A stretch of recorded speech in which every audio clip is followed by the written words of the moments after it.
শুভ বিজয়া দশমী সকলকে। আজকে আমরা এসছি আইটোলা ঘাটের কাছাকাছি। তো এখানকার ভাসান আর এখানকার সিচুয়েশন কি থাকে সেগুলো দেখানোর জন্য আমার সাথে আছে মনদীপ ভাই। আর ঘাটের দিকে এগিয়ে যাচ্ছি, একটার পর একটা পুজো যাচ্ছে ওদিকে। তো একেবারে ঘাটে গিয়ে দেখাচ্ছি পুরো সিচুয়েশনটা কি।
আইটোলা ঘাটে কিছুক্ষণ আগে গেছিলাম, ওখান থেকে এখন নিমতলা ঘাটের দিকে যাচ্ছি।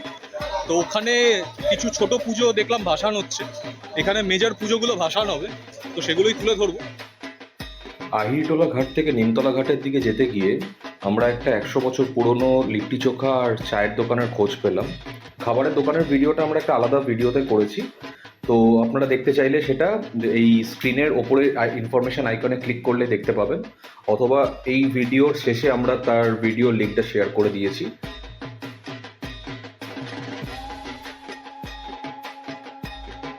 আহিরটোলার নিমতলা ঘাট বাদে আরো 14টা ঘাট অ্যারেঞ্জ করেছে।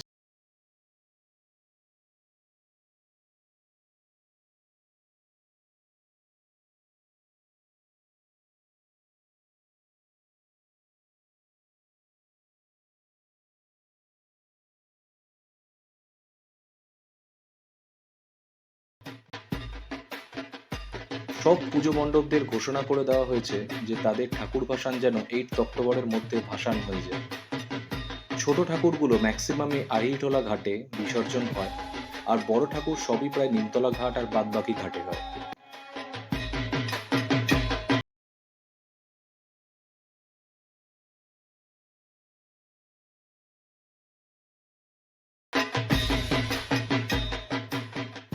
এখানে এক একটা পাড়ার গাড়ি সব তাদের প্রতিমা নিয়ে লাইন দেয়, তারপর যার যেরকম টার্ন অনুযায়ী এক এক করে ভাসান চলে।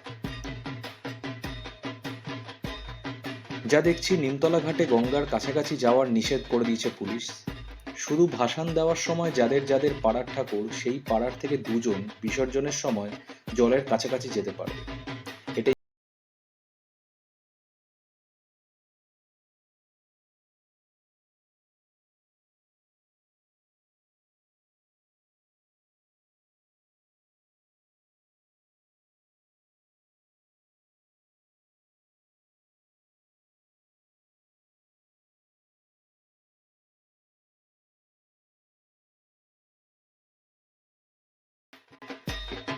মন চায় না মাকে ফিরিয়ে দিতে, তাই সবাই এই বছরের মতো শেষ আনন্দ উল্লাসে মেতে উঠেছে আর কামনা করছে পরের বছর পুজোর জন্য।